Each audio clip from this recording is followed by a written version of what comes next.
ဒီလာယူကြမယ်ဩကာသ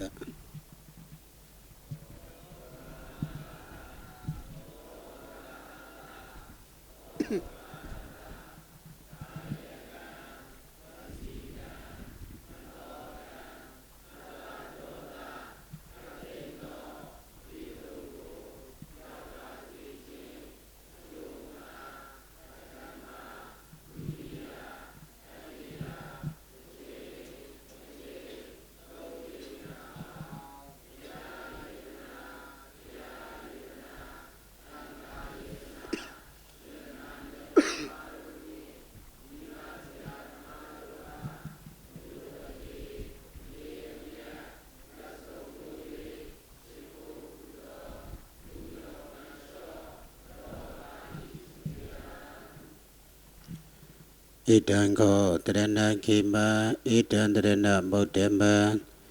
ဣဒံတရဏမာကမ္မတပ္ပဒုက္ခပမုစ္ဆတိဣဒံဘယတိယတံဃာယတနာမြတ်သုံးပါးတို့ကိုတရဏံကိုယ်ွယ်စိကလေးမြတ်ပြုခြင်းသည်ခေမဘေကင်းလာပါပေ၏ဣဒံဘယတိယတံဃာယတနာမြတ်သုံးပါးတို့ကိုတရဏံကိုယ်ွယ်စိကလေးမြတ်ပြုခြင်းသည်ဥတ္တမမွန်မြတ်လာပါပေ၏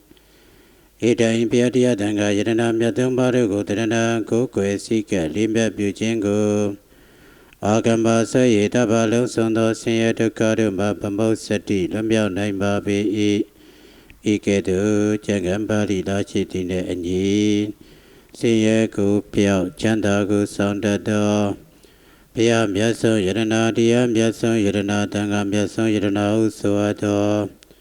ယတနာမြတ်သုံးပါးတို့၏ဂုဏ်တော်တို့ကိုယုတ်တိစွာလက်စေပြထိမ့်ပါမူ၍ရှိခိုးပူဇော်ဘုမြောမှန်လျှော့ကြောလိုက်ကြရသောယတနာတရားဗနာမကောင်းမှုကုသိုလ်ကံစေတနာတရဏဂုံသုံးပါးနှင့်တကွကိုးပါးသောသီလတော်မြတ်တို့ကိုကျင့်သုံးခံယူစောင့်တည်ကြောင်းဖြစ်သောသီလကောင်းမှုကုသိုလ်ကံစေတနာကျေးဇူးတော်ရှင်မောင်တော်မြည်သင်းတော်ရဆရာတော်ဘုရားကြီး၏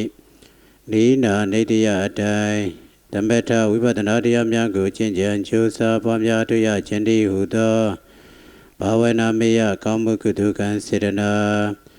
ဤကောင်းမှုကုသိုလ်ကံစေတနာတို့ကြောင့်မိမိတို့သည်ဆိုရင်ကတိအန္တရာယ်ကတိကြောင့်ကြကတိတို့မှကင်းစင်လုံးပြောက်ကြကုန်လျက်မိမိတို့ရဲ့ကျင့်ကြံကြိုးစားပွားများအထောက်အသောဓမ္မထဝိပဿနာကျင့်စေတနာတရားတို့ဖြင့်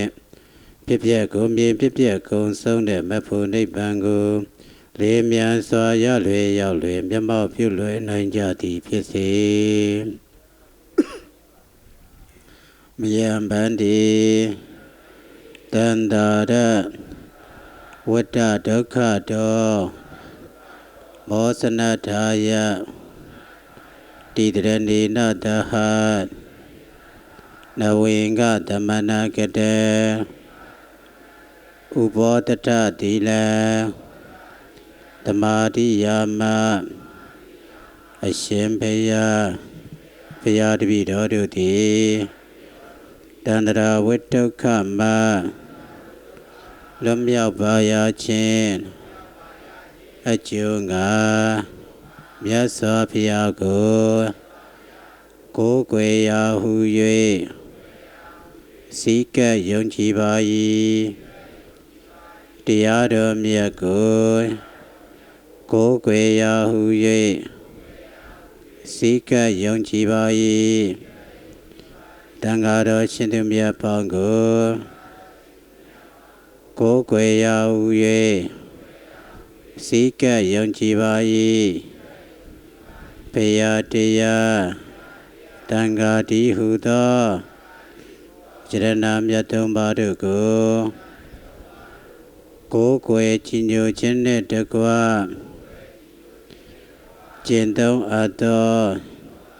စောင့်ထိန်အပ်သောပါဏာတိပါဒအစရှိသောကိုးပါးသောသီလတော်မြတ်တို့ကိုကျင့်သုံးခံယူစောင့်တည်ပါမည်စောင့်ထိန်ပါမည်အရှင်ဘုရားအပမတိနတမတိတာရှ ခုလိုက်တ တိလယူပြီးတော်ပြီယတ္တိတတိရှကုံမေရှေဥသောတဝေသရိယလေးဌာနရှကုံမေနော်ဒီဘက်ရှကုလိုက်ပါနမောတတနဲ့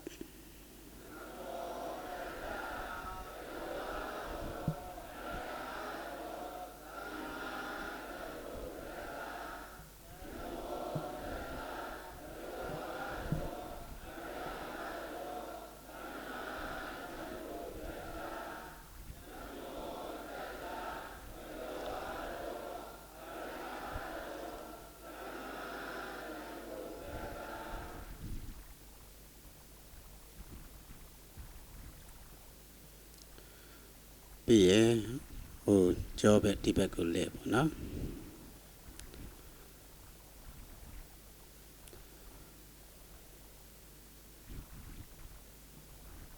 စေတော်မြတ်တိယတိရိလင်္ကာနိုင်ငံစေတော်မြတ်ရှကုံမေနမော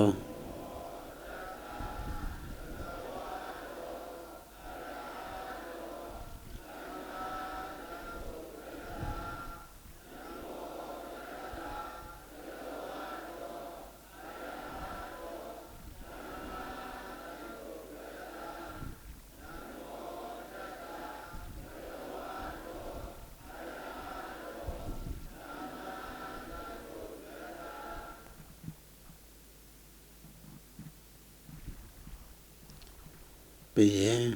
ပြီးလေရှိတဲ့ဘက်ဒီဘက်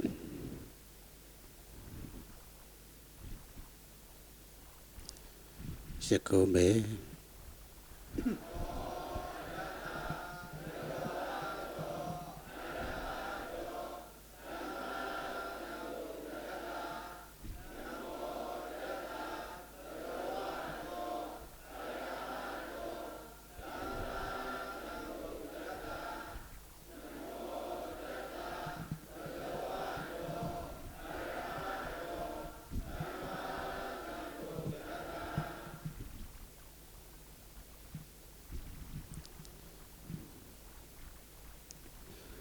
ဒီဘက်ပြန်လဲမယ်ပရိကံပြုကြမယ်ပြည့်တွေရှိကတောင်းပန်ရမယ်လိုက်စုမယ်အရှင်ဘုရားဘုရားတပည့်တော်တို့သည်ဘုရားပြည့်စေကဗုဒ္ဓယဟန္တာအရိယာအပါသူတော်ကောင်းတို့၏အပေါ်၌၎င်းနိဗ္ဗာန်ရောက်ကြောင်းတရားကောင်းကိုသင်ကြားပြသပေးတော်မူသောဆရာသမားတို့၏အပေါ်၌၎င်းခင်မွန်ကြီးဆေပါတို့၏အပေါ်၌၎င်းသင်စရာမြင်စရာကြားစရာတို့၏အပေါ်၌၎င်းအစမတင်တန္တရာတခွင်မှစ၍ယနေ့အချိန်တိုင်အောင်ကာယကံဝစီကံမနောကံတို့ဖြင့်ပြမမိသောအပြစ်များရှိခဲ့ပါကဒီကံခွင့်လွတ်တော်မူပါအရှင်ဘုရားကဲရှိခိုးမယ်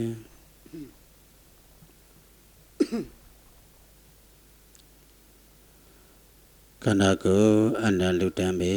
လိုက်စုပါအရှင်ဘုရားဘုရားတပည့်တော်တို့သည်ကင်္ဂဝါလူတေစုမကပွင့်တော်မူကြကုန်ပြီးသောဘုရားအဆူဆူတို့၏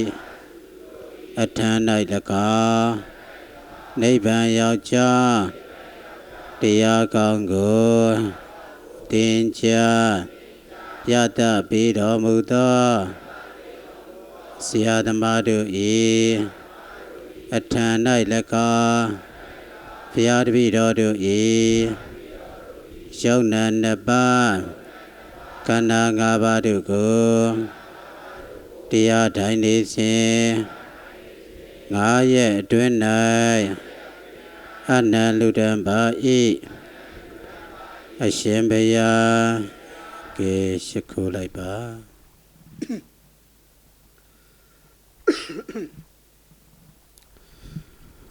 ရှိခိုးပြီးသွားရင်ချမ်းသာသောဣရိယာပုတ်နဲ့ထိုင်နိုင်ပါတယ်တရားများချမ်းသာသောဣရိယာပုတ်နဲ့ထိုင်ပြီးတော့တရားများနာကြားနိုင်ပါတယ်ယနေ့မှာမိမိတို့ကိုဦးဇင်းတို့ဟောကြားမယ်ဆိုပြီးစဉ်းစားထားတဲ့တရားကောင်းစဉ်ကတော့ကမ္မဋ္ဌာန်းအားထုတ်ခြင်းဆိုတဲ့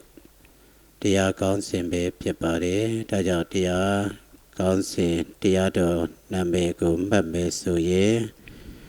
ကမ္မဋ္ဌာန်းတရားအားထုတ်ခြင်းလို့ဒီလိုမှတ်ပါဗာတရားလေကမ္မဋ္ဌာန်းတရားအားထုတ်ခြင်းတခြားသောအပြင်တရားစကားတွေတော့ဦးဇင်းတို့မဟောကြားတော့ဘူးပေါ့နော်မိမိတို့ကမ္မဋ္ဌာန်းတရားအားထုတ်တဲ့ယောဂီပုဂ္ဂိုလ်တွေဖြစ်သည့်အတွက်မို့ကမ္မဋ္ဌာန်းတရားတွေနဲ့ကမ္မဋ္ဌာန်းကျင့်ပုံကျင့်နည်းနဲ့ပတ်သက်ဆက်နွယ်တဲ့တရားစကားတွေကိုပဲဒီ9ရက်တာကာလမှာဦးဇင်းတို့ဟောကြားပါမယ်တခြားအပြေဆောင်ရရှောင်းရန်တရားတွေကတော့တို့ဆရာတော်ဘုရားတွေဟောကြားထားတဲ့တရားတွေမြောက်များစွာရှိတယ်ဒါကြောင့်မိမိတို့အကျင့်ကမ္မဋ္ဌာန်းအကျင့်နဲ့ပတ်သက်တဲ့ဆောင်ရမယ့်အရာရှောင်ရမယ့်အရာကမ္မဋ္ဌာန်းတရားကိုဘယ်လိုစနစ်တကျဖြစ်အောင်ပွားများရမယ်ဒီလိုဦးဇင်းတို့ဒါကိုပဲအဓိကဟောကြားပါမယ်ငါရတာတရားထိုင်တဲ့ကာလတွင်မှလည်းမိမိတို့တရားထိုင်ခြင်းဖြင့်တရားတွေရှောင်မယ်ဆိုရင်လည်းရှောင်လို့ရတယ်ကိုတရားထုတ်တဲ့ကာမတွေ့လာတဲ့တရားတွေ့ကြုံဒါတော့ဦးဇင်းတို့တရားစစ်ရင်တဲ့မိမိတို့ကိုမေးပါနောက်ကိုယ့်ရဲ့စိတ်ထဲမှာတန်တရားရှိတဲ့ကမ္မဋ္ဌာန်းကျင့်တဲ့အခါမှာကျင့်ပုံကျင့်နည်းနဲ့ပတ်သက်ဆက်နွယ်ပြီးတော့တန်တရားရှိတဲ့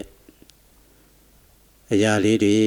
မသိနားမလည်တဲ့အရာလေးတွေမေးမြန်းလျှောက်ထားမယ်ဆိုရင်လည်းမေးမြန်းလျှောက်ထားလို့ရပါတယ်လူကိုယ်တိုင်လျှောက်လေရတယ်လူကိုယ်တိုင်မလျှောက်ဘဲနဲ့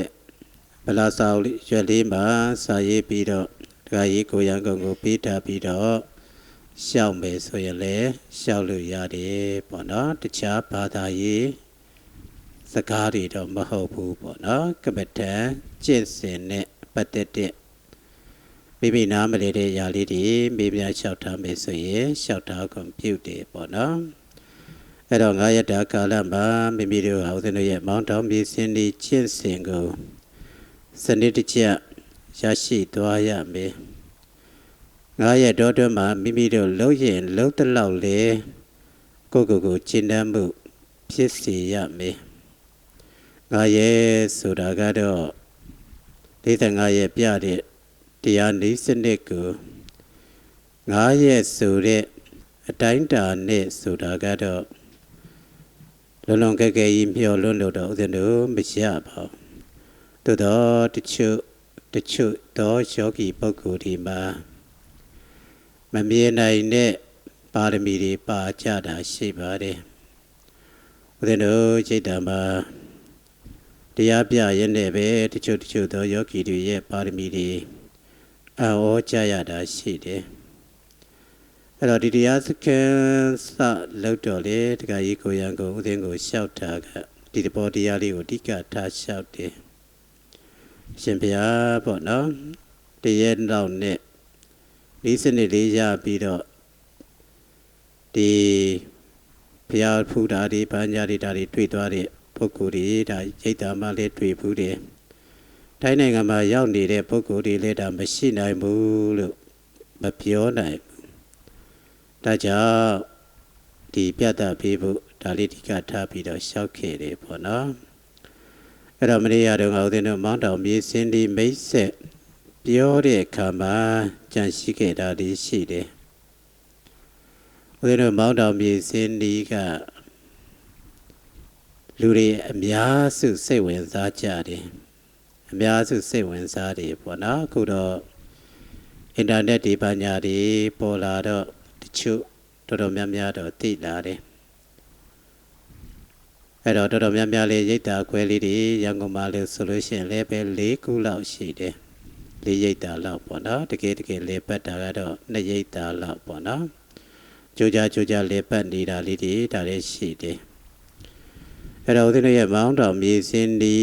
ကစိတ်ဝင်စားစရာလေးတိတ်ကောင်းတယ်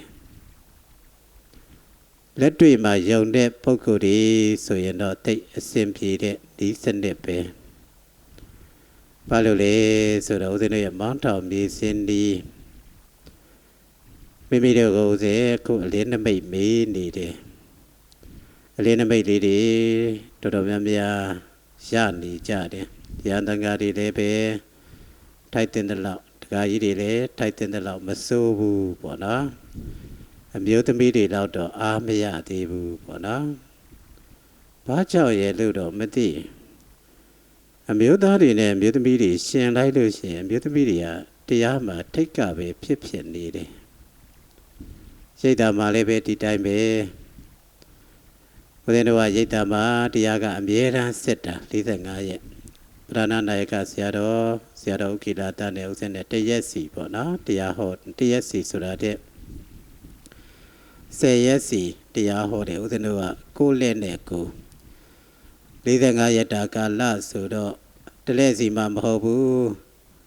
အမြဲတမ်းဆိုလို့ရှိရင်ဥစဉ်တို့တခြားသောအလုပ်လေးတွေကလုပ်မရအဲ့တော့ဥစဉ်တို့ကနှစ်ပါးရှိတဲ့အထဲကနားလည်မှုဘယ်လိုလုပ်တာတည်းဆိုရင်သူ10ရက်ကို10ရက်ပေါ့နော်ဥစဉ်တရားပြနေတဲ့10ရက်ဆိုရင်ဆရာတော်ဘုရားကခရီးတဲ့ကြွားလို့ရတယ်တခြားတန်တရာရေးကိစ္စလေးတွေနဲ့နောက်ကိုလှည့်မကြည့်ဘဲနဲ့သွားလာလို့ရတယ်လွတ်လပ်တယ်ပေါ့ဆရာတော်ဘုရား10ရက်ဟောတဲ့ရက်တွေမှာဆိုရင်လည်းဥစဉ်ကပဲကြွပေါ့နော်ဒေသစာရိခရီးတဲ့ကြွားလို့ရတယ်ရိတ်တာကိုပြန်လက်မကြည့်လည်းရတယ်ဒီလိုပုံစံမျိုးလေးသွားတာအဲ့တော့ဥစဉ်တို့တရားစစ်တဲ့အခါမှာလည်းပဲယောဂီပုဂ္ဂိုလ်က50 60တခါရတော့လေ100လောက်ရှိတယ်အမျိုးသားယောဂီဖွဲ့အမျိုးသမီးယောဂီဖွဲ့ဆိုပြီးတော့နှစ်တုပ်ခွဲစစ်တယ်တရက်စီအမျိုးသားတွေနဲ့တန်ဃာတွေတရားစစ်ရတဲ့နေ့တွေရောက်ပြီဆိုရင်ဥစဉ်ကတရားကိုကြာဟောရတယ်ဘာလို့လဲဆိုရင်တခါတွေတရားစစ်လိုက်တာနဲ့ရှင်ဖျားမတွေ့ဘူးဖျားပေါ့နော်ဘူးတွေကများတာမြင်ရလားဆိုတော့လည်းမမြင်ဘူးဖျားဘာမှမတွေ့ဘူးဖျားပေါ့နော်သူတို့တရားစစ်လို့ရှိရင်10မိနစ်လောက်ဆိုရင်ပြီးသွားတော့တယ်10မိနစ်လောက်ပဲအမျိုးသမီးတွေတရားစစ်လေရောက်ပြီဆိုရင်တော့တရားတုတ်ပဲဟောပြရတယ်အမျိုးသမီးတွေကတရားကောင်းနေတရားကိုတရားလျှောက်ပြီးဆိုရင်တခါဒီ10မိနစ်လောက်ကြာတယ်တချို့စကားကြွယ်တဲ့မြို့သမီးနဲ့များတွေ့ပြီးဆိုရင်တော့နာရီဝက်လောက်ကိုနားထောင်နေရတာရှိတယ်အမျိုးသမီးတွေတရားစစ်ပြီးဆိုရင်45မိနစ်1နာရီကတော့အေးစေးလေးသွားတယ်ပေါ့နော်သူတို့မှရှောက်เสียတွေအများတယ်ဒီမှာလည်းပဲဦးစင်ဝါယောမတ်တီအရင်နဲ့အလင်းနမိတ်တင်ပေးတယ်အမျိုးသားတွေထဲမှာတော့ထိုက်တဲ့လောက်ရနေကြတာလေးတွေရှိတယ်အမျိုးသမီးတွေကတော့ထူးရှယ်လို့ပြောရမှာပဲတော်တော်များများကိုရနေပြီပေါ့နော်အမျိုးသမီးတွေအလင်းနမိတ်လေးတွေတချို့ယောဂီပုဂ္ဂိုလ်ဆိုရင်တော်တော်အားကောင်းတာရှိတယ်အလင်းနမိတ်ပေါ့နော်ဦးဇင်းတို့အော်ရပါလေဒီလိုတရက်တာကာလာလေးရှိသေးတာအလင်းနမိတ်အားကောင်းစွာရတယ်ဆိုတာကိုယ့်ရဲ့ပါရမီကိုလည်းမိမိတို့လေးစားရမှန်ပါအဲ့ဒီအလင်းနမိတ်တွေ့လာပြီဆိုရင်လည်းဒီဆရာတော်ဘုရားကြီးကပါရမီပါပြီလို့ဒီလိုသတ်မှတ်လို့ရတယ်တဲ့အဲ့တော့ပါရမီပါပြီအဲ့တော့ကြိုးစားဖို့လည်းလိုအပ်တယ်အဲ့တော့ဦးဇင်းတို့ရိတ်တံမှာအခုမိမိတို့ကိုမေးနေတဲ့အလင်းနမိတ်ကို ဘယ်ချိန်ရောက်မှမေးတယ်ဆိုလို့ရှိရင်အာနာပါနကမ္မထံပေးပြီးတော့6ရက်မြောက်နေ့မှာမေးတယ်ဘယ်နှစ်ရက်လဲ6ရက်မြောက်ဒီနေ့ဝါယဝမှတ်ပေါ့နော်ဒီနေ့သင်ပေးလိုက်တယ်ဘယ်နှစ်ရက်မြောက်မှာမေးတာလဲ6ရက်လောက်အဲ့ဒီချိန်6ရက်ဆိုပေမဲ့6ရက်မဟုတ်သေးဗုဒ္ဓနုတ္တိယ1ရက်ထက်9ရက်မေတ္တာ1ရက်10ရက်တေခြင်းတရား1ရက်9ရက်ဘယ်နှစ်ရက်မှမေးမှာလဲ9ရက်မြောက်မှာရနိုင်တယ်အများစုရနိုင်တယ်အဲ့9ရက်လောက်မှမေးတာဒီမှာတော့ဦးသိန်းကလောဘကြီးတယ်လို့ပြောရမှာမနေ့9နာရီခွဲလောက်ကဝါယဝမတ်တင်ပေးထားတာတနာရီတစ်ချိန်ထိုင်ရတယ်2နာရီတစ်ချိန်ထိုင်ရတယ်3နာရီ3ချိန်လောက်ပဲထိုင်ရသေးတယ်နမိတ်ကောက်ပြီးတော့တယ်ပေါ့နော်အဲ့တော့တချို့ရတဲ့ပုဂ္ဂိုလ်လည်းရှိသွားမယ်မရတဲ့ပုဂ္ဂိုလ်လည်းရှိသွားမှာပဲမရတဲ့ပုဂ္ဂိုလ်တွေကအာမငယ်နေပေါ့နော်နမိတ်နဲ့ပတ်သက်ပြီးတော့အထူးမှာမဲ့မှတ်သားထားရမယ်စကားနှခွန်းဒါလေးကိုမှတ်ထားပါနမိတ်နဲ့ပတ်သက်ပြီးတော့အထူးမှာမှာကမလာလို့လေမမျော်နဲ့လာလို့လေမပြောနဲ့ပြောကြည့်မယ်မလာလို့လေမမျော်နဲ့လာလို့လေမပြောနဲ့နမိတ်မလာလို့ဆိုပြီးတော့တချို့ယောဂီပုဂ္ဂိုလ်တွေကနမိတ်ကိုမျောကြည့်တတ်တယ်နမိတ်ကသူများတွေတော့အနီရောင်တွေ့တယ်ဖြူရောင်တွေ့တယ်တက်တန်းတွေတွေ့တယ်ဘာတွေတွေ့တယ်ငါလည်းရှောက်ချင်လာပြီသူ့ပေမဲ့နမိတ်ကမလာဘူးဘယ်ကနေပဲဆင်းလာမလဲအပေါ်ကနေပဲအောက်ဆင်းလာမလားမေးစီရနေပဲအထက်ကိုနှစ်ဖူးတီတက်လာမလားညာဘက်ကပဲပေါ်လာမလားဘယ်ဘက်ကပဲပေါ်လာမလားယောဂီပုဂ္ဂိုလ်မှာဗျာများသွားပြီးတော့အာနာပါနအမှတ်တွေလွတ်သွားတတ်တယ်အဲ့တော့သူမျောနေမယ်ဆိုရင်ဒီနမိတ်ကမလာတော့ဘူးပေါ့နော်ဒါကြောင့်မရသေးတဲ့ပုဂ္ဂိုလ်တွေကမျောပြီးတော့မမှတ်နဲ့မလုပ်ပြီးတော့မမှတ်နဲ့လေမျောပြီးတော့မမှတ်နဲ့လာတဲ့ပုဂ္ဂိုလ်တွေရောက်တော့အပျော်လွန်သွားတတ်တယ်ဝိရိယလည်းပဲလျော့သွားတတ်တယ်နမိတ်ရနေတာပဲမချိုးစားတော့ဘူးပေါ့နော်အဲ့တော့မချိုးစားတဲ့အခါမှာနမိတ်ကတပြေးပြေးချင်းနဲ့အားတွေလျော့သွားတယ်အဲ့ဒီနမိတ်ကိုအသုံးချတော့မယ်ဆိုရင်ဘာမှအသုံးချလို့မရတော့ဘူးပေါ့နော်ဒါကြောင့်နမိတ်နဲ့ပတ်သက်ပြီးတော့အထူးမှတ်ရမှာမလာရင်မမျော်နဲ့လာရင်မပြောနဲ့ကိုမှတ်เสียရှိတဲ့နာသီးပြားကိုသာလျက်စိတ်ကိုအေးအေးဆေးဆေးနဲ့တည်ငြိမ်ငြိမ်ထိထားပြီးတော့ရှုမှတ်ပွားများအထုတ်ပြီးမယ်ဆိုရင်နမိတ်မရတဲ့ပုဂ္ဂိုလ်ဆိုတာမရှိသလောက်ရှားပါတယ်ဒါပြင်အဲ့ဒီနမိတ်ရသွားရင်ရှင်ဘုရားတို့မောင်းတော်မြေစည်းနည်းကဘာလုပ်တယ်လဲဆိုရင်အဲ့ဒီနမိတ်ကိုစေစားတယ်နမိတ်ကိုစေစားပြီးတော့ဘာလို့ခိုင်းတယ်လဲဆိုရင်အနီးအဝေးလူပြည်နတ်ပြည်ကဘုရားတွေကိုဖူးမြော်လို့ရတယ်မိမိတို့ရထားတဲ့အလင်းနမိတ်နဲ့ကဲဆိုကြပါစို့မိမိတို့ဒီမှာပင်လေကန်းဆက်ဓမ္မယုံကြီးထဲမှာတရားမှတ်နေတယ်တရားမှတ်နေရင်လည်းအလင်းနမိတ်လာပြီအဲ့ဒီအလင်းနမိတ်နဲ့မြန်မာနိုင်ငံရွှေတကုံဘုရားကိုဖူးကျင်တယ်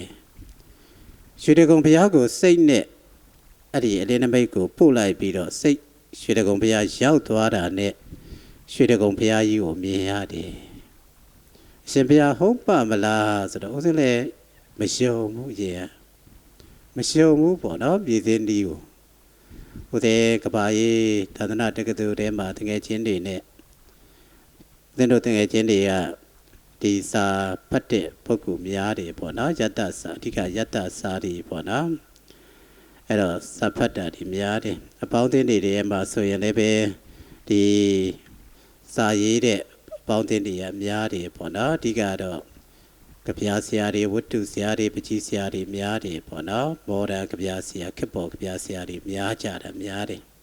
အဲ့တော့လွယ်လွယ်မယုံတတ်တာငယ်တုန်းကကလေး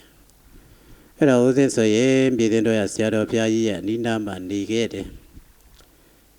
ဦးစင်းရဲ့ဘိုးဘွားတွေဆိုရင်လည်းအဲ့မှာတရားတွေထိုင်ကြတယ် အဲ့တော့မြေသေးယောဂီတွေကဘုရားတွေဖူးရတယ်နတ်ပြည်တက်သွားတယ်နတ်သားတွေ့တယ်နတ်သမီးတွေ့တယ်ဆိုတော့ဘယ်လိုမှလက်ခံလို့မရ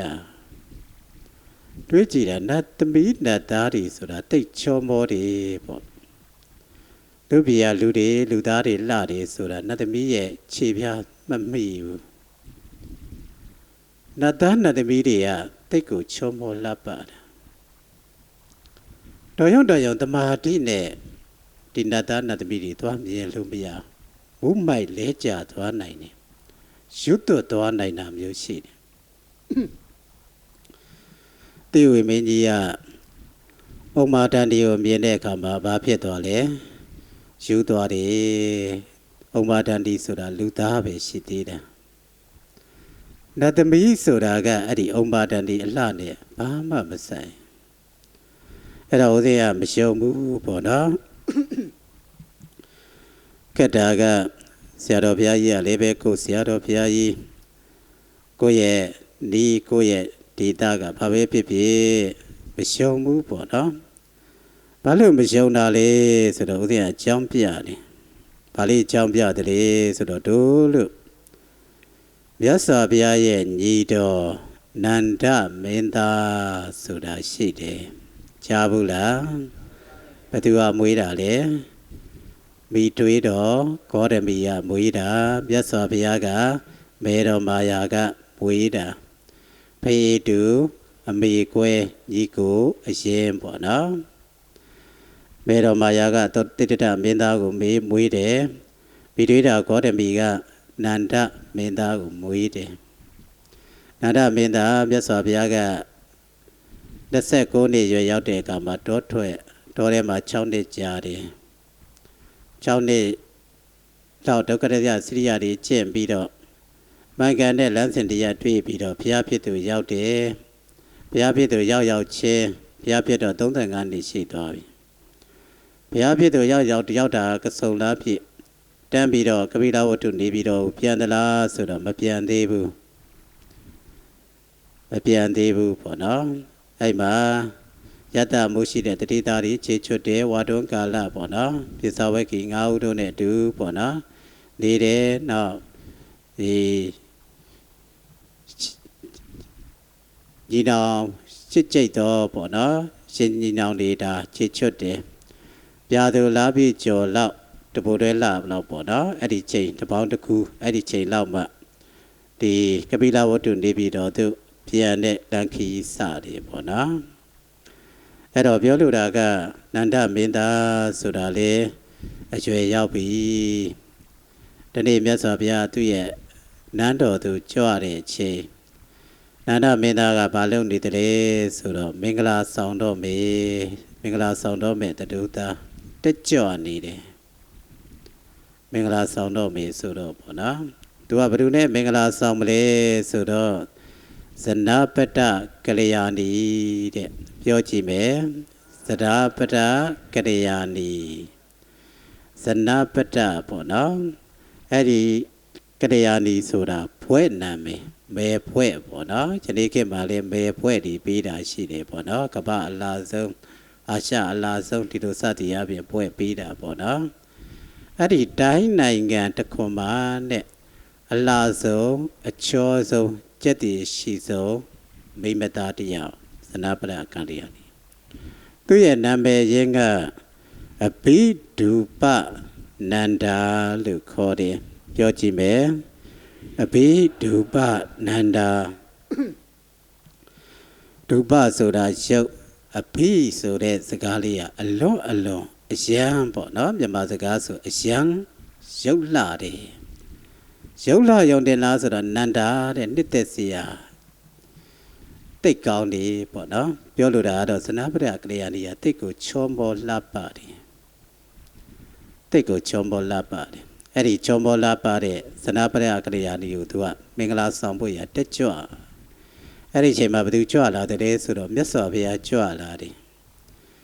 နန်းတော်ထဲမှာဆုံးခံနေပေါ့နော်ပြန်တော့မယ်ဆိုတော့မြတ်စွာဘုရားကနန္ဒမင်းသားကိုတပိတ်ကြီးလမ်းပေးတယ်တကြသားကြီးဝင်းဒီဆိုတာကအကြီးပုဂ္ဂိုလ်ကို အငယ်ဖြစ်တဲ့ပုဂ္ဂိုလ်ကကြောက်ရတယ်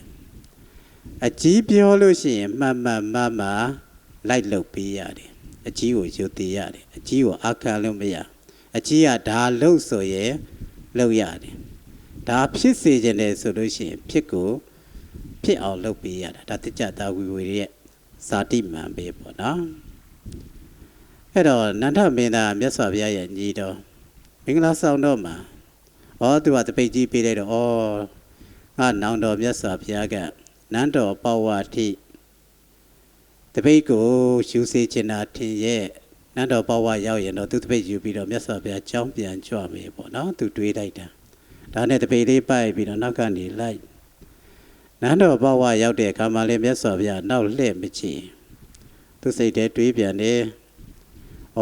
ငါကြောင်းရောက်သွားရဲ့မြတ်စွာဘုရားကိုတပိတ်ပေးပြီးတော့ပြန်လာမေးပေါ့နော်ဒီလိုနောက်ကနေတပိတ်ကြီးပိုက်ပြီးတော့စိတ်ထဲမှာသူထင်းနေဘာကြောင့်များတပိတ်ကြီးကိုပိုက်ပြီးတော့လိုက်ခိုင်းတာလေပေါ့နော်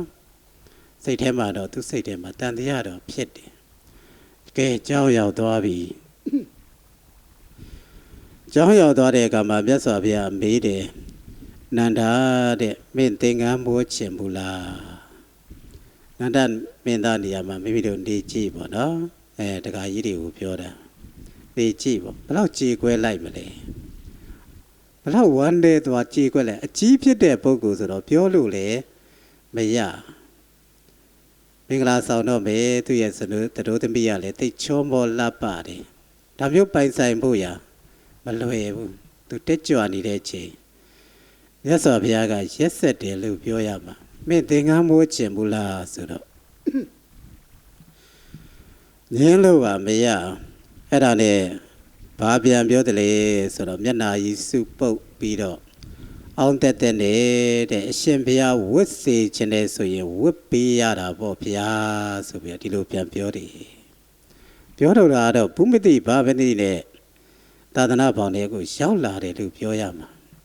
ဦးဇင်းကတွေးကြည့်တယ်မြတ်စွာဘုရားရဲ့ညီတော်ရှင်ရဟုတ်လာသည်ဆိုရင်လေဘုမတိဘာမတိနဲ့သာသနာ့ဘောင်တွေရောက်လာတယ်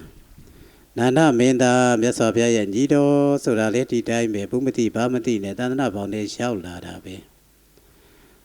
ရောက်လာလေးတဲ့ကြီးမြတ်စွာဘုရားကဘုရားဖြစ်ပြီးတော့အိမ်ပြန်ရောက်လာပြီသူရဲ့ဇနီးရတောတရားဒေဝီကပြောတယ်ဟိုမှာတန်ခဘေးတရဲ့ရှေ့မှာတေမင်းလာမင်းကြီးကဲ့သို့တင့်တယ်တော်မူတဲ့ပုဂ္ဂိုလ်ကြီးဟာတင်ဖာကမဲတော်ပဲတဲ့အမွေသွားတောင်းကြည့်တော့သွားတောင်းနေကလေးလေးကစကားလေးတက်တယ်လို့ပြောရမှာဗျာကြီးတဲ့တည့်ရဲ့ရှိတ်ဟာအေးမြပါတယ်ကျွန်တော်ကိုအမွေပေးပါကလေးကဒါသူ့ဖခင်ဆိုတော့ကြောက်တဲ့စိတ်လည်းမရှိတော့ယဟန်ဆိုပြီးတော့လေသူမကြောက်တော့ဘူးဘာလို့လဲသူ့ဖခင်အဲ့တော့မွေပေးပါဆိုတော့မြတ်စွာဘုရားဘာမှမပြောပြန်ထသွားတယ်ကြောက်ရောက်သွားတယ်ကြောက်ရောက်သွားတော့ရှင်သာရိပုတ္တရာကိုခေါ်တယ်သာရိပုတ္တရာတဲ့ငါရဲ့သားရှာဟုတ်လားအမွေတောင်းနေတယ်တဲ့လောကီမွေတရားတို့ရှုပ်ပါတယ်ကွာတဲ့လောကုတ္တရာမွေပေးကြမယ်ကရုံးတုံးပြလိုက်ဆိုပြီးတော့သင်္ကန်းစီးပြတာပဲအဲ့တော့ဘသူမှသူ့ကိုသင်္ကန်းဝတ်ပေးပါဗျာအရှင်ဘုရားဖြစ်အောင်ချင်းခဲ့ပြီးအရှင်ဘုရားသားတော်လေးကိုလည်းပဲသင်္ကန်းစီးပေးပါဒီလိုခွန်တောင်းတာမဟုတ်ဘူး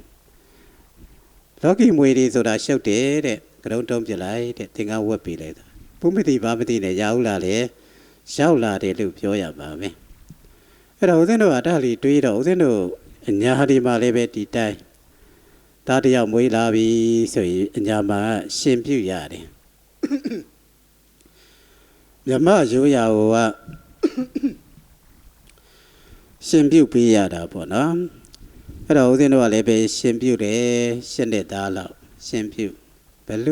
လူကြောင့်လဲတော့မသိဘူးအဲ့ဒီရှင်းတဲ့သားတွေကနေဝတ်တာယခုချိန်ဒီတစ်ခါမှလူထိုက်ခြင်းစိတ်မရှိဘူးပေါ့နော်ငယ်တုန်းကလည်းပဲကိုတော်တွေတွေ့လို့ရှိရင်ဦးဇင်းကဘာလုပ်တယ်လဲဆိုရင်တော့စောင်းကြီးတွေပတ်တာသင်္ကန်းကတော့မစည်းဝတ်တတ်ဘူးပေါ့နော်အဲ့ဒီဝိယုံကြီးနဲ့ပေါ့နော်ဒီရန်တော်တွေဝတ်တဲ့ဝိယုံဆိုတာအလွန်ရှေးကြတယ်ပေါ့နော်လူတွေရှေးကြတဲ့ဝိယုံတွေဝတ်တယ်ဆိုတာရန်တော်တွေဝတ်တဲ့ဝိယုံတွေကိုမမိဘူးရန်တော်တွေဝတ်တဲ့ဝိယုံဆိုတာအလွန်ကိုရှေးကြတဲ့ဝိယုံပဲပေါ့နော် ဟိုးရင်တော့ကဝတ်တဲ့ဝတ်ယုံလေးဆိုလို့ရှိရင်လူတွေလိုတည်တတ်တတ်မဖြစ်ဘူးပေါ့နော်ဝတ်ယုံကြီးဖားရနဲ့ချုပ်ထားတဲ့ချုပ်ရိုးတွေကလည်းပဲမြောက်များစွာနဲ့ပေါ့နော်ဘာမှလက်သက်စရာတိတ်မရှိဘူးပေါ့နော်ဟိုးရှေ့တုန်းကလူတွေဆိုရင်အဝတ်တစ်ခုရပြီးဆိုရင်စင်ပြေသလိုပဲပတ်ရှုံဒီလိုလှုပ်လိုက်တယ်အဲ့တော့ငယ်တုန်းကလည်းပဲဒီတန်ဃာတော်တွေတွေ့ပြီးဆိုရင်ဦးဇင်းကစောင်းကြီးတွေပတ်အဖေရဲ့ပစိုးတွေဘာညာတွေပေါ့နော်ဝတ်ချီပေါ့နော်ဒီလိုယူထဒါတဲ့ရှင်ပြုတော့ပေါ့နော်ကိုရင်ဘွားရောက်တယ်ကိုရင်ဘွားရောက်တော့ကိုရင်တွေနဲ့ပြောတယ်ကိုရင်တွေကလည်းအများကြီးပဲအညာပါဆိုဦးဇင်းတို့ကမကြီးပင်နေရှိတဲ့တစ်ပင်တွေပေါ်တက်မကြီးပင်နေဦးဇင်းတို့ကတစ်ပင်တက်တော့ကျွမ်းနေပေါ့နော်အညာသားတို့ပြောရမှာထမင်းနေဆိုလို့ရှိရင်လည်းပဲတက်နိုင်တာပဲခုတော့မဟုတ်ဘူးပေါ့နော်ငယ်တုန်းကဆိုရင်ထမင်းနေလည်းချတာပဲတက်တာပဲပေါ့နော်ထမင်းနေလည်းတက်နိုင်တယ်ခဏလေးတွေပဲတက်တာပေပင်နေဆိုလို့ရှိရင်ဟိုးခေါင်းတိတ်ကိုရောက်သွားတာပဲပေသီးတွေဘာညာတွေပေါ့နော်မကြီးပင်ဆိုလို့ရှိရင်စိတ်ပြေးတန်းကိုကစားနေတာကျောင်းတွေမှာဦးဇင်းတို့ညာရဲ့ကျောင်းတွေကကျောင်းပတ်ပတ်လေးကမကြီးပင်တွေဝိုင်းနေတာမကြီးကိုင်းဆိုတာခိုင်လဲခိုင်တော့တကိုင်းတကိုင်းကိုကိုင်ပြီးတော့မှခုံတက်ပြီးတော့ဟိုဘက်အပင်ကိုခုံကူးတာပေါ့နော်မကြီးပင်နေတယ်ဦးဇင်းတို့တက်အဲ့တော့ပျော်သွားတယ်သာသနာပေါင်းပါပေါ့နော်ရှစ်နှစ်သားကလေးကဝတ်တာခုဆိုရင်အသက်40ရောက်သွားပြီပေါ့နော်တခါမှကိုထွက်ကျင်တဲ့စိတ်မရှိခဲ့ဘူးတော်တော်ချွန်းချက်နေအဖြစ်2009တုန်းကတော့စိတ်ထဲမှာဝေးခွဲမရဖြစ်သေးတယ်ပေါ့နော်ငါဘာလုပ်မလဲပေါ့နော်ဘာလုပ်မလဲဆိုတဲ့ပုံစံမျိုးပေါ့နော်2009ကာလမှာတကယ်ချင်းတွေနဲ့ရှင်ကွဲရတာဒီတေကွဲရတာဒီရှိတယ်နောက်ကိုယ့်ရဲ့စိတ်ကလည်းတစ်မျိုးတစ်ဖုံဖြစ်သွားတယ်တချို့တကယ်ချင်းတွေဆိုပျောက်သွားတယ်ဘေးရောက်သွားမှမသိတချို့တကယ်ချင်းကျို့ဆိုလို့ရကိုယ့်ရဲ့မျက်စိရှိမှမေးဒီကြည်ပျက်စီးသွားတာတရားပြတ်ဘွားပေါ့နော်ဦးစင်လည်းပဲအရန်ကံကောင်းပြီးတော့မှပေါ့နော်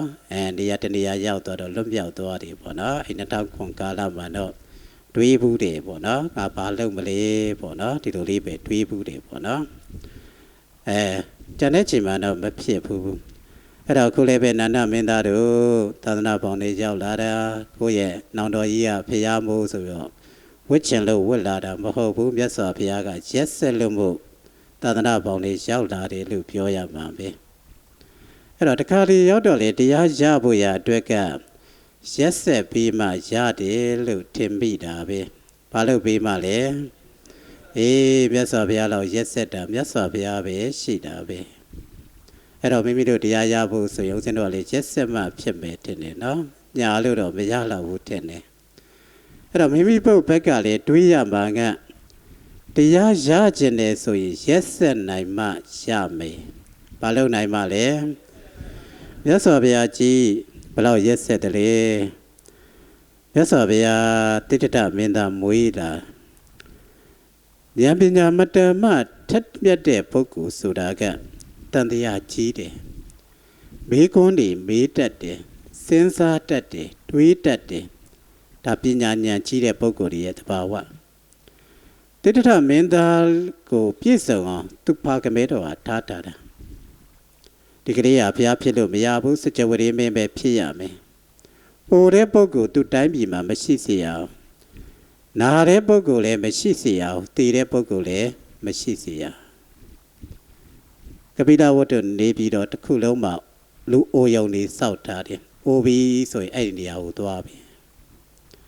နာတဲ့ပုဂ္ဂိုလ်တွေဆိုရင်လည်းလူနာယုံတွေစောက်ထားတယ်မြန်မာနိုင်ငံမှာလက်တာရှိပါတယ်ဦးဇင်းတို့ဟိုမတရားပဲရဏတာစေယုံဆိုတာရင်းနှီးကတော့တစ်နှစ်တစ်ခါဦးဇင်းသွားပြီးတော့တရားပြတယ်အနာကြီးယောဂတဲ့တွေပေါ့နော်အဲ့မှာတောင်းချေမှာအဲ့ဒီရွာတွေတစ်ခွန်လုံးဦးဇင်းသွားတယ်အဲ့တော့အဲ့မှာတော့ကုဆက်တာမရှိပါဘူးအဲ့မှာဆိုရင်ဒီမကြီးတွေနဲ့ဆိုရင်လက်ဒီလာကိုင်းစွန်နေဆိုရင်သူတို့ကိုယ်တိုင်ထည့်ပြီးတော့မှကတ်ပေါ့နော်သူတို့ကုသိုလ်ဖြစ်စေခြင်းတို့သူတို့ပေါ်မှာဦးဇင်းကဘာစိတ်မှမရှိဘူးဆိုတာသိစေခြင်းတို့ချုပ်ဆိုရင်လက်နဲ့ပဲထည့်ပြီးတော့မှစွန်နေဆိုရင်သူတို့လက်စွန်နဲ့တောင်မှမဟုတ်လက်နဲ့ပေါ့နော်ဦးဇင်းကိုထည့်ခိုင်းတာပေါ့နော်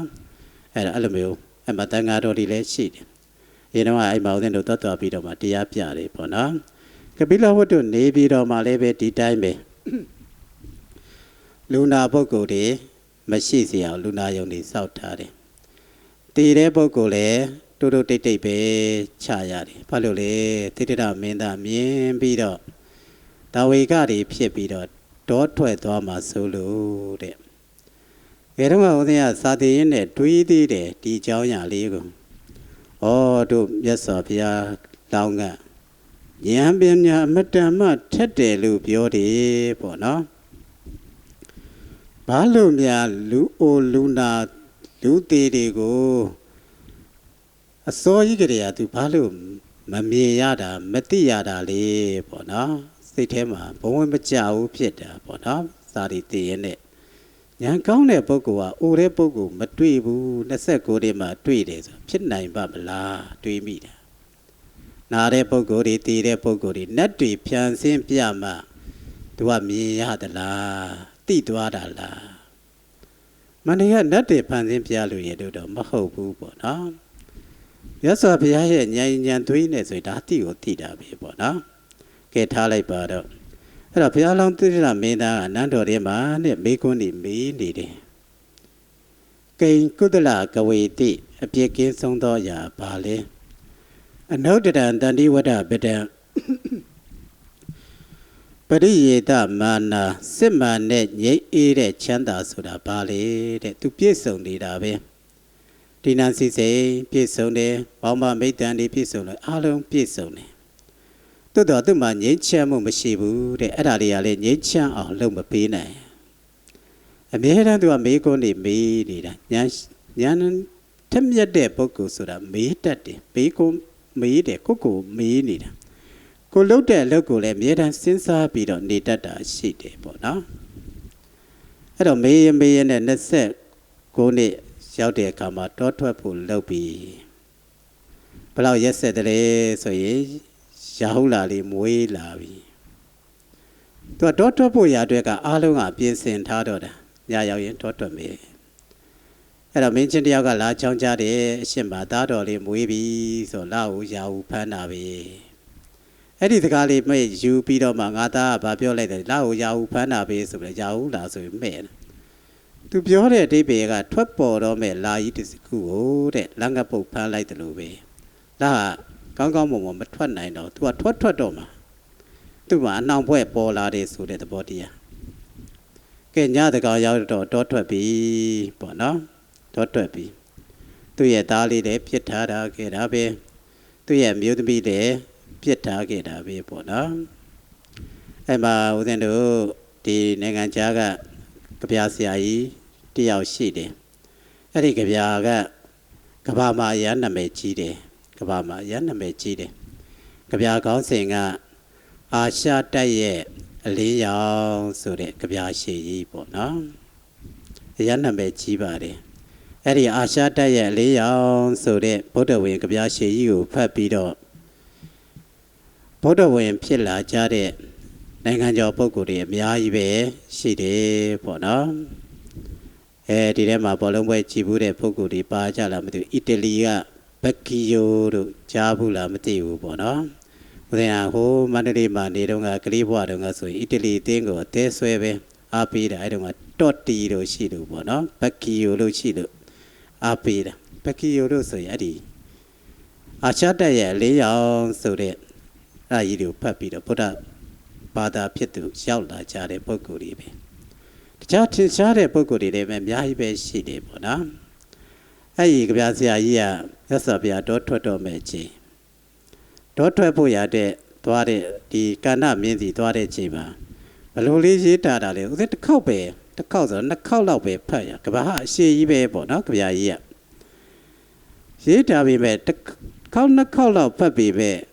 ကြက်ထားတာလည်းမဟုတ်ပဲနဲ့လူဆွဲနေတဲ့ကဗျာစာပိုက်ရှိတယ်အဲ့ဒီစာပိုက်လေးကငြိမ်လော့ကန္တကငြိမ်ဒီညတစ္ဆာရှာဖို့ပြင်းစည်းထွက်မယ်ဒါလေးဘလို့ဆွဲနေမှကိုမသိတာတခါလေးတနေရာရောက်လို့မို့တခါလေးပါဇက်ဖျားထဲမှာဒါလေးဘာပဲဘလို့ကြောက်ဒါလေးကငါတဲ့ကိုရောက်လာတယ်မသိဘူးငြိမ်လော့ကန္တကငြိမ်ဒီညတစ္ဆာရှာဖို့ပြင်းစည်းမယ်ကန္တကဆိုတာသူ့ရဲ့စီးတော်မြင်ဘုရားလောင်းကတောထွက်မယ်ဆိုတော့သူတခင်လာတော့ကန္တကမြင်းကအတန်တွေပြုတ်တာလည်းဖြစ်မယ်နှမီးတွေနှံ့နာလှုပ်တာတွေဖြစ်မယ်ပ ရင်စီးတော်မြင်စင်ဆိုတော့မြင်းဆိုတော့အဆောင်ရောက်နေရှိမှာပဲခြူတွေပါညာတွေတတ်ထားတာတွေရှိနေမယ်လှုပ်တဲ့အခါမှာဘာတွေထွက်မလဲအတန်တွေထွက်မယ်ညတကောင်အတန်ထွက်ရင်လူတွေကလို့လာမှာမြင်းကတော့သူတခင်လာတယ်ဆိုတော့ပျော်တော့လေလှုပ်တယ်ဒါကိုရည်ရွယ်တာငြိမ်တော့ကန္တကငြိမ်သစ္စာရှာဖို့မြင်းစီမယ်တဲ့ဒီညသွားမဲ့ခရီးကအရင်လိုမြို့ကိုလက်ပတ်ကြည့်တာမျိုးလည်းမဟုတ်ဘူးအရင်လိုဆိုမြင်းစီတာကမြို့လက်ပတ်သွားတာလည်းဖြစ်မယ်တခြားသွားတာလည်းဖြစ်ရင်ဖြစ်မှာပဲအခုရောက်တော့အဲ့ဒါလိုမဟုတ်ဘူးဘာလို့ဖို့သွားမှာလဲသစ္စာရှာဖို့မြင်းစီမယ်တဲ့အဲ့တော့မြတ်စွာဘုရားဘာလုပ်ခဲ့တဲ့ဆိုတော့သူ့ရဲ့သားတော်လည်းထားခဲ့တာပဲသူ့ရဲ့ဇနီးမယားလည်းထားခဲ့တာပဲပေါ့နော်အဲ့ဒါဘာလုပ်တာလဲရက်ဆက်တယ်လို့ပြောရမှာပဲဘာလုပ်တာလဲရက်ဆက်တယ်ရှင်ဘုရားတို့အဲ့ဒါလို့ရက်ဆက်နိုင်လားပေါ့နော်ရက်ဆက်နိုင်လားအဲ့တော့ရက်တန်ရောစဉ်ဖြစ်နိုင်လားဒါလေးတွေးပေါ့နော်ကဲပဲတော်တွေရောက်သွားပြီတရားကျင့်ရတာဘယ်လောက်ကြာတယ်လဲဆိုရင်6နှစ်ကြာတယ်ဘယ်လောက်ကြာလဲ6နှစ်ကြာတဲ့6နှစ်တိတိမြတ်စွာဘုရားလောင်းကဘယ်လောက်တိကျင့်တယ်လဲဆိုတော့ခန္ဓာကိုယ်တဲ့မူးမိုက်လဲကျသွားတဲ့ထိအောင်ကိုကျင့်တယ်တဲ့ဒုက္ခန္ဓာကိုမညာတေးရင်တေးသွားပါစေမူးမိုက်လဲကျတေးရင်သားသွေးတွေခန်းချောက်ရင်ခန်းချောက်သွားပါစေအစာရည်စားတွေမစားဘူးပေါ့နော်ဒီလိုကျင့်လိုက်တဲ့အခါမှာအာရင်တွေစုပ်ယုပ်ပြီးတော့ပိန်ချုံလိမ်ပြီးတော့မူးမိုက်လဲကျသွားတယ်ဒုက္ခရစတိယကျင့်တဲ့ပုံတော်တွေတွေ့ဘူးလိမ့်မယ်လို့ထင်တယ်ဒါသိရက်ဆက်တယ်လို့ပြောရမှာပဲအဲ့တော့ရှင်ဘုရားတို့အဲ့ဒါလောက်ရက်ဆက်နိုင်လားပေါ့နော်ဒီမှာတရားအထုတ်ပြီးဆိုရင်တချို့ကိုတော်တွေဒူပေါ်ပေါင်းဖောနဲ့ပေါ့နော်တွေ့လိုက်သေးတာဒူပေါ်ပေါင်းဖောနဲ့ခေါင်းကြီးကငိုက်ဆိုင်ချထားတယ်တော်ဟာတွေကလည်းရှိသေးတယ်ပေါ့နော်ခေါင်းကြီးကငိုက်ဆိုင်နဲ့ပေါ့နော်တွန့်လိမ့်ပြီးတော့လေးပူရာနဲ့ပေါ့နော်အလုတ်ကမလှုပ်ချင်အဲ့တော့မန္တကယ်ကတော့ကိုနဲ့အသက်မငဲ့ကွက်ရက်ဆက်နိုင်ရမယ်တဲ့တရားရချင်ရင်မညာမတရားရတာညာနေရင်မရရက်ဆက်ရမယ်ရက်ဆက်နိုင်ရရက်ဆက်နိုင်ဖို့ရာအတွက်ကလည်းတံဝေကဖြစ်เสียရှိရမယ်ဘာရှိရမှာလဲတံဝေကဖြစ်เสียရှိရမယ်အကြောက်တရားလေးကတွန်းထားရမယ်ပေါ့နော်အဲ့တော့ဦးဇင်းတို့လည်းမြန်မာလူမျိုးမိမိတို့လည်းတိုင်းတစ်ပါးသူရောက်နေပဲမြန်မာလူမျိုးပဲမြန်မာတွေအတွက်ကတော့တံဝေကဖြစ်เสียကရှားစရာကိုမလိုဘူးလို့ထင်တာပဲပေါ့နော်ရှားစရာမလိုတော့ဘူးထင်တာပဲကဲဦးဇင်းတို့ကိုဗစ်ကနေစပြောရအောင်ကိုဗစ်ဖြစ်ပြီကိုဗစ်မှာဆိုရင်မြန်မာတွေမိမိတို့ကိုဗစ်မှာမြန်မာနိုင်ငံမှာရှိသေးလားတော့မသိဘူးဦးဇင်းတို့ကတော့မြန်မာနိုင်ငံမှာရှိတယ်ပေါ့နော်စိတ်ဓာတ်မတောင် quality center ကြီးတွေစောက်ထားလိုက်သေးတာအဲ့တော့စေယုံကားကအမြဲတမ်းလာနေတာမျိုးကိုဗစ်ကာလမှာဆရာသမားတွေအများကြီးပဲပြန်တော်မူသွားကြတယ်တယ်လီဖုန်းကိုမချီရဲဘူးအဲ့ရောက်တော့ဖုန်းမဆက်တော့မက်ဆေ့လေးတွေပို့လိုက်တာပေါ့နော်အဲ့တော့တကယ်ချင်းတွေမန္တလေးကလည်းပဲတကယ်ချင်းတွေကဘယ်သူကတော့မရှိတော့ဘူးပါသွားပြီဆိုတာဒါကိုဗစ်နဲ့ပါသွားပြီပေါ့နော်အဲ့တော့ဆရာသမားတွေဆိုရင်ပဲဆရာသမားတော့မရှိတော့ဘူးပေါ့နော်မက်ဆေ့ရအမြဲတမ်းဝင်နေတယ်ပေါ့နော်ရန်ကုန်မှာဆိုရင်လည်းဒီတိုင်းပဲဆရာသမားတွေဆိုအများကြီးပဲပါသွားတာတကယ်ချင်းတွေလည်းဒီတိုင်းမှာပဲပေါ့နော်ပါသွားတာမိမိတို့ရဲ့ဆွေတော်မျိုးတော်တွေမှာလည်းပဲဒီတိုင်းဖြစ်လိမ့်မယ်လို့ထင်တာပဲမျက်စိရှင်းပေါက်မှာပဲပေါ့နော်ဒီကွဲကြားရတယ်ကိုဗစ်ကာလမှာလူတွေမြောက်များစွာတေးချေပျက်စီးသွားတယ်တီးတော့ဘာပါသွားတယ်လေဘာမှယူသွားလို့မရကိုဗစ်ကာလမှာကြီးကျယ်ရောတကြိုလို့ရတယ်လားဆိုကိုဗစ်ကာလကြီးကျယ်လေတကြိုလို့မရကိုမတာလည်းမသိသူမတာမသိအကုန်လုံးပုံပြီးတော့မိရှုပြီးတကြိုတဲကိုထည့်ပြလိုက်တာပဲလိုက်ပို့ခွင့်ရောရတယ်လားဆိုတော့လိုက်ပို့ခွင့်လည်းမရဘူးပေါ့နော်ကိုဗစ်ကာလ ဒါတွေကတံဝေကတတိတံဝေကယူရမယ့်အရာတွေကိုကကိုဗစ်မှာမပါခဲ့ဘူးမပါသွားဘူးဒါဆုလက်ပဲငါကောင်းတာတွေလုပ်ဖို့ရအတွက်အခွင့်အရေးတွေပေးထားတယ်ငါအလုပ်လုပ်ဖို့ရအတွက်ကိုယ့်အတွက်ကိုမိသားစုအတွက်ကိုနိုင်ငံနဲ့လူမျိုးအတွက်အလုပ်လုပ်ဖို့ရအတွက်အခွင့်အရေးပေးထားတယ်ဆုလက်တစ်ခုပဲအဲ့တော့ကြံခဲ့တဲ့ကိုကရထားတဲ့ဟောဒီဘဝကိုတမိုးရှိအောင်လုပ်ရမယ်ကြံတဲ့တက်တန်းတွေပေါ့နော်တမိုးရှိအောင်လုပ်ရမယ်ကဲကိုဗစ်ပြီးသွားပြီဆိုတော့ဘာဝင်လာတဲ့2021ကိုစစ်ရောက်လာပြီပေါ့နော်2021တိတ်ကိုခြေခွဲရတယ်ပေါ့နော်ဦးဇင်းဆိုလို့ရှိရင်အညာပြန်ဖို့ရအတွက်အဲ့တုန်းက2021ရောက်တော့ဖုန်းလေးလည်းမရတော့ဘူးအဲ့တော့ကျန်တဲ့ဘာလာကြီးမှဝါမှာဘာများဖြစ်သွားတယ်လေပေါ့နော်စိတ်ထဲမှာကြားလိုက်ရတဲ့အခါမှာဝမ်းနေတူကြီးဖြစ်သွားတာအဲ့မှလည်းတွေးတယ်ငါဘာလုပ်မလဲပေါ့နော်စိတ်ထဲမှာတွေးတာပေါ့နော်ဘာလုပ်မလဲပေါ့နော်အဲ့မှလည်းတွေးဒါနဲ့အညာပြန်သွားတယ်ပေါ့နော်အညာပြန်သွားတယ်အဲ့မှာကိုစစ်ကာလနောက်ပိုင်းဘာတွေဖြစ်လာတယ်ဆိုတော့လူတွေတည်တယ်ပေါ့နော်တချို့အိမ်တွေပြားတွေဘာညာတွေဖြစ်ခုအညာတွေကိုစစ်ကာလမှာညာသူညာသားဆိုလို့ရှိရင်တော့ပိုသိလိမ့်မယ်လို့ထင်တယ်ပိုခံကြရတယ်အညာကပေါ့နော်အဲ့တော့ဦးဇင်းတို့ပြန်သွားပြီဆိုလို့ရှိရင်ပြားပုံလေးတွေပေါ့နော်ဦးဇင်းတို့မောင်းတောင်ရွာတွေမှာပဲ